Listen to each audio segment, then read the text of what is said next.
अल्हम्दुलिल्लाह अल्हम्दुलिल्लाह। एक आदमी गधा लेके जा रहा था, अभी ये शेर मैं सुना रहा हूं आपको। बादशाह की नजर पड़ गई, वो उसको बुलाया, गधे वाले को बोला इधर लेके आओ, इस गधे को तुम दाना नहीं खिलाता है, चारा नहीं खिलाता है, पानी नहीं पिलाता है, ये गधा कमजोर हो गया है। तो वो गधा वाला बोला कि हुजूर दरअसल बात ये है कि इस गधे के अंदर में इतनी खूबी है कि कितना भी हम खिलाते ये मोटा नहीं होता। बोले क्या खूबी है इसमें? बोला हुजूर इसमें खूबी वो है कि जो इस पर बैठ जाता है उसको मक्का मदीना दिखाई देता है। बोला अरे बाबा ये कौन गधा है? आदमी तो 3 लाख 4 लाख रुपए खर्चा करके मक्का मदीना जाता है, ये तुम क्या बोल रहा? बोला हुजूर अगर हम झूठ बोले मेरी जबान काट लीजिए, आप आजमा लीजिए, बैठ के देख लीजिए। तो बादशाह बोला ठीक है। ये सारे लोग बैठे हुए थे, तो बादशाह ने अपने वजीर को बोला है कि भाई इधर आओ। वजीर को बोला कि इस गधा पर बैठ कर देखो तो मक्का मदीना दिखाई देता है। तो जब वजीर चढ़ने लगा तो ये गधे वाले ने रोक दिया, बोला कि नहीं ठहरिए ठहरिए ठहरिए, इस गधे पर बैठने के बाद मक्का मदीना उसी को दिखाई देगा जो झूठा ना हो, बेईमान ना हो, गद्दार ना हो, चोर ना हो। तो बादशाह बोला मेरा मेरा मेरा वजीर तो एकदम फाइनल है। बोला बैठाइए। वजीर बैठा, दाएं देखा बाएं देखा, आगे देखा पीछे देखा, ऊपर देखा नीचे देखा। बादशाह पूछ रहा क्या देख रहा है? दिखाई दे रहा है? आया दिखाई कुछ नहीं दे रहा है। तो वजीर सोचा कि अगर हम बोल देते हैं कि हम कुछ नहीं देख रहे हैं तो बादशाह बोलेगा बहुत बड़का चोर है, इसका मतलब ये। बोला हुजूर आप मत पूछिए हम क्या देख रहे हैं। बोला नहीं पूछेंगे तो बताएगा नहीं, पता कैसे चलेगा? बोलना तो होगा कि की देखो तुम ही, बोलो तो सही। बोला हुजूर आमी बोलते पारबो ना, आमी की देखची ना ना बोलते हो बे की देखो तुम ही, बोलो तो सही। आखिर वजीर बोला कि सोचा कि भाई कुछ ना कुछ तो बोलना ही बोलेगा। बोला कि हुजूर ये देखिए ये मदीना चमक रहा, ये मक्का चमक रहा। बोला जल्दी उतरो हमको भी देखना है। बादशाह बैठा, वो भी दाएं देखा बाएं देखा, आगे देखा पीछे देखा, ऊपर देखा नीचे देखा, वहां तो कुछ नहीं यार। तो अब वजीर पूछ रहा हुजूर की देख छेन? बोला तुम चुपचापे रहो। अब बादशाह सोच रहा है कि वजीर देख लिया, अगर हम बोलेंगे हमको कुछ नहीं दिखाई दे रहा तो ये सारी पब्लिक कहेगी कि इसका मतलब चोर बादशाही है, ये वजीर अच्छा है। अब वजीर पूछ रहा है कि हुजूर की देखते बोलूं तो सही। और कुर्बान जब बादशाह बोला कि नहीं हमको भी कुछ ना कुछ बोलना होगा, तो बादशाह बोला कि ये मक्का चमक रहा है, ये मदीना चमक रहा, ये जन्नत चमक रही है। एक जगह मदरसा कायम हुआ नेपाल में, तो 4-5 आदमी जो है क्या कहते हैं कि बैठा, बोला कि भाई 5 टीचर हैं, 5 मौलवी साहब हैं, 5 आदमी खाने की जिम्मेदारी ले लो। 4 लोग तैयार हो गए। अब एक मास्टर साहब से उनसे बोला गया कि एक मौलवी साहब का खाना आप ले लो। वो बोला कि नहीं मेरी मम्मी है, मेरी अम्मी घर की मालकिन है, उनसे पूछना पड़ेगा। बोले पूछ लो, जा घर से पास में घर से पूछ के आ जाओ। वो घर गया, माँ से बोला कि अम्मी जान मीटिंग हुई, मीटिंग में ये पास हुआ कि एक मौलवी साहब का खाना मेरे घर से जाएगा। तो उसकी माँ बोली कि खबरदार मौलवी का नाम मत लेना। चुप हो गया। बड़ी बखील औरत थी, कंजूस औरत थी। लौट के चले आया, बोला नहीं मेरी माँ मना कर दी, हम मौलवी साहब को खाना नहीं खिला पाए। कुछ दिनों के बाद वही बुढ़िया जो मना की थी ना, उसका पोता एक थाल में खीर भेजी मदरसा में। अच्छा अपनारा बुझते पारेन ना, आमी बोलছি तो बुझते पारছেন ना? तो अपनारा तो भालो शिक्षित लोग बসে आছেন माशाल्लाह अल्हम्दुलिल्लाह। थाल में खीर भेजी, तो मदरसा में खीर आई, तो मौलवी साहब ने कहा खीर है? बोले खीर से। तो पर्दा हटाया, खीर से ऊपर से कपड़ा हटाया, थोड़ा सा चखा, बड़ा मजेदार खीर। बोला बेटा किसने भेजा?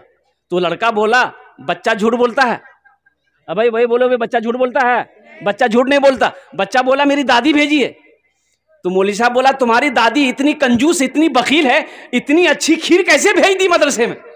काजू है, किशमिश है, नारियल है, बादाम है, सिर्फ दूध की खीर है। तो लड़का बोला कि दरअसल बात यही है ना कि पूर्णिया से मेरे यहाँ मेहमान आने वाला था, उन्हीं के लिए मेरी दादी खीर बनाई थी, खीर बना के वो सारे में रख दी थी ठंडा होने के लिए, ठंडी होने के लिए। मेरे आंगन में जो कुत्ता था ना वो मुंह लगा दिया, तो मेरी माँ बोली फेंक दो, मेरी दादी बोली काहे फेंकोगे, मदरसा में दे दो, मौलवी साहब खा लेंगे। कुर्बान जाओ, आलिम ना हो तो गुजारा ना हो, मौलवी ना हो तो गुजारा ना हो, इमाम ना हो तो गुजारा ना हो, और कुर्बान जाओ मौत की सुबह, पैदाइश से लेकर मौत की सुबह तक, और जन्नत में आप चले जाओगे वहां भी आलिम की जरूरत पड़ेगी। एक नौजवान ने कहा कि हजरत हजरत रुकिए रुकिए रुकिए। बोला हाँ बोलो। सीधे साधे थे आलिम साहब। बोला बोल की? बोले एक कथा ऐसे बोलून तो बोलबो बोलबो और बोलो। बोला हजूर एक सवाल आछे। बोले की सवाल आछे? बोला सवाल हुजूर एक आछे यदि अपने जवाब सही सही दे दिलें तब तो भालो, और जवाब सही ना होले तो अपना के 500 टाका फाइन दीते होबे। बोले क्यों? तो आलिम साहब ने कहा तुम ही दे देना, हम जवाब सही नहीं दे पाएंगे, तुम बता देना। बोला कि ठीक है, अगर हम भी नहीं दे पाए तो हम 50 टका देंगे आप। बोला काहे हमसे 500 टका लेगा, आज तुम 50 टका देगा? बोला हुजूर आप आलिम हैं, हम जाहिल ना हैं। बोला अच्छा चल कर सवाल, क्या सवाल है? बोला हुजूर ये बताइए वो कौन ऐसी चिड़िया है, परिंदा है जो आसमान में उड़ते हुए उसका पैर सर पे चला जाता है? सोचने लगा, ये घंटा हो गया पसीना पोछा हजरत। बोला रे बाप ऐसी तो कोई चिड़िया नहीं है। भाई चिड़िया जब आसमान पे उड़ती है तो उसका पैर नीचे रहता है, बैलेंस बना के चलता है, बैलेंस बना के उड़ती है। तो हजरत बोला बाबू हमको पता नहीं। बोला निकालिए 500 रुपया। तो हजरत ने 500 रुपया निकाल के उसको दे दिया। तो हजरत अब बोला कि बेटा अब तुम ही बता दो वो कौन चिड़िया है। तो 500 रुपया में से 50 टका दे दिया कि हजरत ये लीजिए, हमको भी पता नहीं वो कौन चिड़िया है। बेकार जिंदगी को तू अपनी सवार ले, बेकार जिंदगी। ए बेटा बसे जाओ, बसे जाओ, ओखाने बसे जाओ। अजय एक वादा करो, जब तक मेरा बयान होगा कोई जाना आना नहीं करेगा ना? अरे कोई जाएगा? है लगले ठंडा का टाइम है। एक जगह तकरीर कहते एक नौजवान खड़ा हुआ, मैंने कहा क्या हुआ? बोला है। बोले बैठो। बैठ गया। 10 मिनट के बाद फिर खड़ा हुआ। तो मैंने कहा क्या हुआ? बोला मौलवी साहब बहुत जोर से लग गया। बस वो बैठ गया। कुछ देर के बाद मेरी तकरीर खत्म हो गई, देखिए बैठा हुआ था, तो हमें इशारा किए कि बेटा जा। बोला नहीं जाएंगे। हम बोले काहे नहीं जाएगा? बोले क्या करने जाएंगे, जो करने जा रहे थे वो यहीं होगी, अब जाने की जरूरत नहीं है। बेकार जिंदगी को तू अपनी सवार ले, बेकार जिंदगी को तू अपनी सवार ले, तौबा का दर खुला है खुदा को पुकार ले, तौबा का दर खुला है खुदा को पुकार ले, खुदा को पुकार ले। आलिम का बड़ा मकाम है, एक हाफिज कुरान 10 आदमी को जन्नत में लेकर जाएगा। कितने को लेकर जाएगा?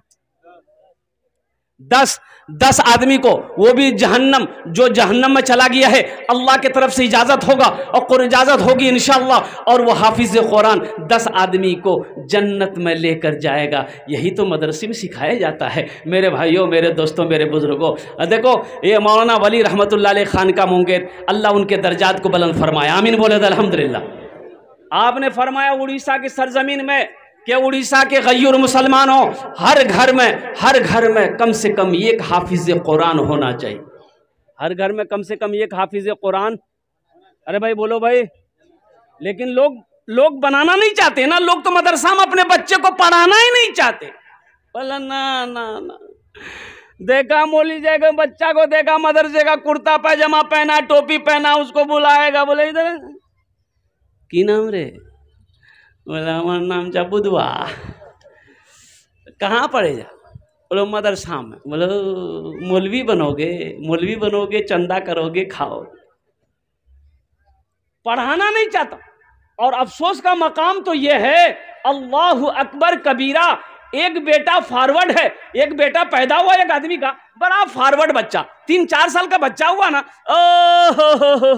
मोबाइल में जैसे जैसे देखता था वैसे वैसे नाचता था।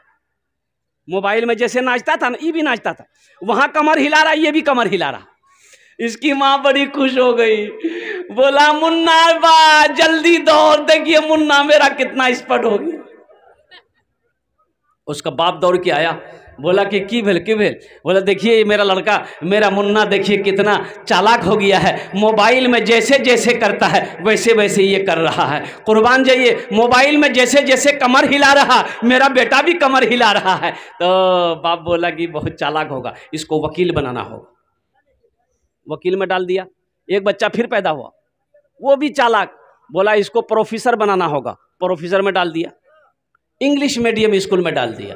एक बच्चा, तीसरा बच्चा जो पैदा हुआ, आहा, एक पैर का लंगड़ा, एक आंख का काना। बोला रे बाप, ये तो नाके कटवा देगा। एक पैर का लंगड़ा भी, एक पैर का काना भी है, बड़ा खतरनाक आदमी होगा ये। उसको जहां बैठा देता तो वहीं बैठा रह जाता था। नाक से नेटा जाता था, वो पोंछ भी नहीं पाता था। उसका बाप बोला कि पता नहीं ये लड़का बड़ा होकर क्या करेगा, मेरा नाम डुबा देगा, क्या करेगा नहीं करेगा। उसका दोस्त बोला कि नहीं नहीं चिंता मत कीजिए, टेंशन मत लीजिए। एक बेटा को वकील बना रहे हैं, एक बेटा को प्रोफेसर बना रहे हैं, ये बेटा नाकारा है ना, बेकार आप मत समझिए, ऐसा कीजिए मदरसा में डाल दीजिए, इसको मौलवी बना दिए। बोला हाँ वही करना होगा। मदरसे में लाके उसको डाल दिया। 4-5 साल का हुआ, मदरसे में डाल दिया। मौलवी साहब को बोला मौलवी साहब इसको पढ़ाइए, हाफिज आलिम जो बने बना दीजिए। उधर 2 बेटा पढ़ रहा था, इंजीनियर बना, कोई बेटा प्रोफेसर वकील बना। हजारों हजार रुपए उसके पीछे खर्च होता रहा। ये मदरसे में बच्चे को जो लंगड़ा बेटा को डाला गया था, आहा, कभी 100 रुपया, कभी 200 रुपया, कभी कपड़ा मिले पहनने को, कभी कपड़ा ना मिले। वक्त गुजरता चला गया, मौत। ये बेटा हाफिज कुरान हो गया। अब वो एक बेटा प्रोफेसर हो गया, एक बेटा वकील हो गया। बाप का इंतकाल का वक्त हो गया, इंतकाल कर गया, इंतकाल कर गया। सारे रिश्तेदारों में खबर हो गई, रिश्तेदार जमा हो गए, बाप का जनाजा रखा हुआ है।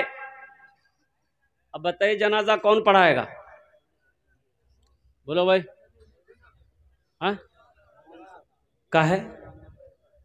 अब वकील साहब नहीं पढ़ाएंगे? लाखों रुपए वकील साहब के पीछे खर्चा किया गया है, तो वकील साहब काहे नहीं पढ़ाएंगे? प्रोफेसर साहब के साथ में लाखों पे लाखों रुपए खर्च किया गया है, प्रोफेसर साहब क्यों नहीं पढ़ाएंगे? इतनी महंगी पढ़ाई पढ़कर वकील साहब आया है। ये बेटा का तो नाकारा समझ गया था, इस बेटे को तो बेकार समझकर बाप ने मदरसे में डाला था। और कुर्बान जाओ, वकील साहब से कहा, ए वकील साहब अब्बा का जनाजा पढ़ा दी। वकील साहब हमसे नहीं होगा। काहे ना होगा भाई? कौन पढ़ाएगा? बोला मेरा भाई है हाफिज कुरान लंगड़ा, वही पढ़ाएगा। हजारों के मजमे को चीरता हुआ वही लंगड़ा बेटा जिसको बेकार समझकर मदरसे में डाला गया था, बेकार समझकर मदरसे में आलिम हाफिज बनाया गया था, हजारों के मजमे को चीरता हुआ आगे बढ़ता है, अपने बाप के जनाजे की नमाज पढ़ाता है। तो मुझे ईमानदारी से बताओ, कौन बेटा काम आया? वकील काम आया कि लंगड़ा बेटा हाफिज कुरान काम आया? अरे बोलो ना, कौन काम आया?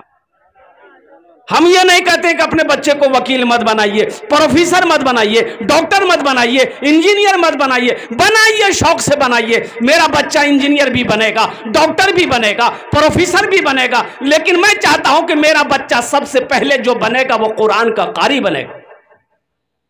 पहले कुरान पढ़ा दो, पहले कुरान पढ़ाओ, फिर अल्हम्दुलिल्लाह 3 साल बच्चे को दे दो बचपन में, उसको पहले अल्लाह तौफीक दे। अभी तो सोशल मीडिया पे एक वीडियो वायरल हुई थी, मात्र 22 दिन के अंदर में, 22 डेज के अंदर में एक बच्चा हाफिज कुरान हुआ। क्या हुआ? एक बच्चा। क्यों आए थे इस दुनिया में? सोचो तो सही, मरना तो है भाई। हम मर जाते, हमारा जनाजा मौलवी साहब पढ़ाता, क्यों पढ़ाएगा मौलवी साहब आपका जनाजा? भाई हर आदमी को चाहिए कि वो अपने बेटे को इस लायक बनाए कि जब वो मर जाए तो उसका बेटा जनाजा पढ़ा। हम मौलवी साहब का इंतजार क्यों करेंगे कि मुफ्ती साहब आएंगे वो जनाजा पढ़ाएंगे, मौलाना साहब आएंगे वो जनाजा पढ़ाएंगे। आपने अपने बेटे को इस लायक क्यों नहीं बनाया कि जब आपकी मौत हो तो आपका बेटा आपकी जनाजे की नमाज पढ़ाए? हक तो उसका है। अपने बेटे को उस लायक आपने बनाया नहीं कि आपकी जनाजे की नमाज वो पढ़ सके, आपके हक में दुआ, बख्शिश मगफिरत की दुआ कर सके। क्यों आए थे इस दुनिया में, जाना है मालूम नहीं। क्यों आए थे इस दुनिया में, जाना है मालूम नहीं। सामाने सफर सब ठीक करो, कब होगा सफर मालूम नहीं। क्यों आए थे इस दुनिया में, जाना है मालूम नहीं। इस घर को बेहतर बनाए हो, जिस घर में रहना है 2 दिन। कितना दिन रहना है? अरे भाई बोलो भाई, कत दिन रह? 2 दिन, 2 दिन 4 दिन एखाने থাকবে, তারপরে কি হবে? अल्लाह कुरान को जे कुल्लु नफ्सिन ज़ाइक़तुल मौत सुम्मा इलैना तुरजऊन। हर शख्स को मौत का मजा चखना है, फिर तुम सबको मेरे पास आना है। ढेर चालाकी काज करबे ना, ओखाने चालाकी काज करबे ना। যত চালাকি কত এখানে করে নো, ওখানে চালাকি চলবে না। एक आदमी को पटना जाना था। कहां जाना था बोलो भाई? पटना जाना था, ट्रेन पकड़ना था पटना का, कटिहार में। कटिहार स्टेशन गया। अब वो रात का समय है, ट्रेन खुलने वाली है, ये डिब्बे में चढ़ा। डिब्बे में जो चढ़ा तो देखा इतनी भीड़, पैर रखने की जगह नहीं। ये आदमी बड़ा चालाक था, बड़ा होशियार था। सोचा रे बाप, हमको पटना जाना, अब खड़े होने की जगह नहीं है तो हम पटना पहुंचेंगे कैसे? बोला नहीं, यहां कुछ दिमाग लगाना होगा। वो चिल्लाया, लाइट भी कम थी, रात का समय, चिल्लाया सांप सांप सांप सांप सांप। अब सांप की आवाज जो टकराई तो डब्बे में हरकम मच गया। कोई उसको ढकेल रहा, कोई उसको ढकेल रहा, कोई खिड़की से निकल रहा, कोई गेटे से कूद रहा। देखते देखते पूरा डिब्बा खाली हो गया। यह आदमी बोला कि अब हम पटना पहुंच जाएंगे। सीट खाली हो गई, चाहे एक चादर बिछाए, एक चादर ओढ़ा, सो गया। नींद आ गई। सुबह हो गई तो चाय वाला स्टेशन में चाय बेचता ना भाई, अरे बोलिए ना, चाय ले लो, चाय ले लो, चाय पी लो। इसकी नींद खुल गई। चाय वाले को बुलाया, बोला भाई इधर आओ, चाय पी लो। तो चाय वाले ने चाय दिया। तो ये चाय वाले से पूछता है कि गाड़ी पटना पहुंच गई? तो चाय वाला बोला पटना, ये तो कटिहार है। बोला अरे हम पटना वाली ट्रेन में बैठे थे, ये कटिहार कैसे है? बोला नहीं, आप ट्रेन सही में बैठे थे, वो ट्रेन सही थी, लेकिन एक आदमी इस डिब्बे में सांप देख लिया था, इसलिए कोई पैसेंजर इसमें चढ़ने नहीं मांग रहा था। ये बात रेलवे महकमा को ऊपर में पता चल गया कि इस डिब्बे में सांप पहुंच गया है, कोई पैसेंजर नहीं चढ़ने मांग रहा है। तो ऊपर से ऑर्डर दिया कि इस डिब्बे को छांट के कटिहार में छोड़ दो, बाकी डिब्बा लेकर पटना चले जाओ। बोला ढेर चालाकी कर दिए हम, इसलिए ज्यादा चालाक ना बनो। ज्यादा चालाक पहले हलाक होता है, ज्यादा चालाक आदमी गड्ढे में गिर जाता है। इस घर को बेहतर बनाए हो, जिस घर में रहना है 2 दिन। इस घर को बेहतर बनाए हो, जिस घर में रहना है 2 दिन। और जिस घर में हमेशा रहना है, कैसा होगा वो घर मालूम नहीं। क्यों आए थे इस दुनिया में, जाना है मालूम नहीं। सामाने सफर सब ठीक करो, कब होगा सफर मालूम नहीं। क्यों आए थे इस दुनिया में। इंशाअल्लाह अमल करेंगे।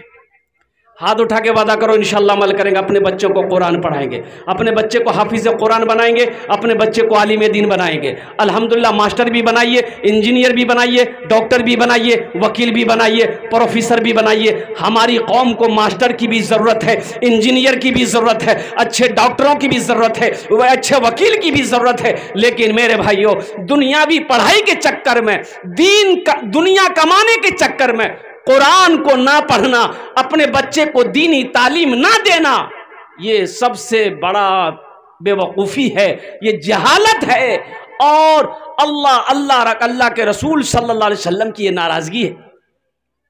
तलबुल इल्म फरीदतुन अला कुल्ले मुस्लिमतियों मुस्लिमा, इल्म दीन का हासिल करना हर एक मुसलमान, औरत हो या मर्द है, फर्ज है। औरत हो या मर्द हो। ए बेटा, ए क्या हुआ, लग गया है, जा जा जा जा जा रहे जल्दी रहे, एक खाने को रे दीपेंद्र। दीन का तलब करना, इल्म दीन का हासिल करना औरत और मर्द दोनों पर फर्ज है। जैसे 5 वक्त की नमाज पढ़ना फर्ज है, अल्लाह ने दौलत दिया है तो आपके ऊपर में ज़कात फर्ज है, खाने काबा का 1 मरतबा हज करना फर्ज है, उसी तरीके से इल्म दीन का पढ़ना हासिल करना औरत और मर्द दोनों पर फर्ज है। इंशाअल्लाह अमल करेंगे, इंशाअल्लाह अमल करेंगे। अल्हम्दुलिल्लाह अपने बच्चों को कुरान पढ़ाओ, अपने बच्चे को। देखिए कुरान बरकतों वाली किताब है, रहमतों वाली किताब है, हिदायत वाली किताब है। इस किताब को घर के अंदर में सिर्फ रखना ही ज़रूरी नहीं है, रखकर इस किताब को पढ़ना ज़रूरी है। कुरान की तिलावत करो, घर में बरकत आएगी, रहमतों का नुज़ूल होगा, शैतान भागेगा, शैतान भागेगा। शैतान बड़ा जिद्दी है, शैतान बड़ा, अरे बोलो बोलो भाई। एक मर्तबा एक आदमी दीवार के साए में सो रहा था, दीवार के साए में सो रहा था। एक आदमी आया, उसका हाथ पकड़ा, घसीट के हटाया, जैसे ही हटाया दीवार गिर गई। हाँ, तो आदमी बोला कि भाई अब बहुत बहुत शुक्रिया, आप मेरी जान बचा दिए भाई। आपका नाम क्या है? बोला मेरा नाम है शैतान। बोला अरे शैतान और नेक अमल, आपने मेरी जान कैसे बचाई? शैतान तो जान नहीं बचाता, शैतान तो मारता परेशान करता है, आपने मेरी जान कैसे बचाई? तो शैतान बोला कि मैंने उलमा से सुना है, जो दीवार के साए में दबकर, दीवार के साए में दबकर मर जाए वो शहीदी मौत मरता है। इसलिए हम नहीं चाहते हैं कि तुम शहीदी मौत मरो, आम मौत मरो। बड़ा जिद्दी है। एक आदमी नमाज पढ़ने के लिए मस्जिद जा रहा था, ठोकर लगी, रात का समय था, ठोकर लगी, गिर गया तो उठा, घर आया, कपड़ा बदला, फिर दोबारा निकला मस्जिद नमाज के लिए, फिर रास्ते में ठोकर लगी, गिर गया, फिर दोबारा घर आया, कपड़ा बदला, वो जाने के लिए नमाज के लिए निकला। रात में घर से जैसे ही निकला, देखा एक आदमी चराग लेकर खड़ा है। अच्छा चराग जाना ना अपना रहा, अरे बोलो ना, चराग लेकर खड़ा है। बोला कि चलिए आपको मैं मस्जिद पहुंचा दूं। बोला बहुत शुक्रिया। वो रोशनी दिखाते हुए गया, वो आदमी मस्जिद के अंदर में दाखिल हो गया, नमाज पढ़ा। नमाज पढ़ के जब निकला तो देखा कि ये चराग लेके खड़ा है मस्जिद के गेट में। फिर रोशनी दिखाते हुए घर तक पहुंचाया। तो ये आदमी बड़ा मशकूर हुआ, उसका शुक्रगुजार हुआ। बोला कि भाई हम तो आपको पहचानते नहीं हैं, आप कौन हैं? आपने मेरी खिदमत करी, आपने चराग की रोशनी में मस्जिद तक पहुंचाया, मस्जिद से घर तक पहुंचाया। आपका नाम क्या है? बोला मेरा नाम शैतान है। बोला अरे बाबा, शैतान तो नमाज से रोकता है, तुमने मस्जिद तक पहुंचाया, आखिर वजह? तो शैतान बोला कि जब तुम पहली मर्तबा घर से मस्जिद की तरफ निकले थे, गिर गए थे, उस गिरने की वजह से अल्लाह ने तेरे गुनाहों को माफ कर दिया। सुभान अल्लाह, बोलो तो माशाअल्लाह। फिर दोबारा घर आए, कपड़ा पहने, फिर दोबारा जब गिरे, ठोकर लगी, गिरे, उस गिरने की वजह से अल्लाह ने तेरे खानदान के सारे गुनाहों को माफ कर दिया। अब तीसरी मर्तबा तुम मस्जिद की तरफ चले थे, हमको ये डर था कहीं इस बार तुम गिर गए तो अल्लाह तेरे मोहल्ले वालों के गुनाहों को माफ ना कर दे, इसलिए हम नहीं चाहते थे कि मोहल्ले वाले का गुनाह माफ हो, तुम नमाज पढ़ लो।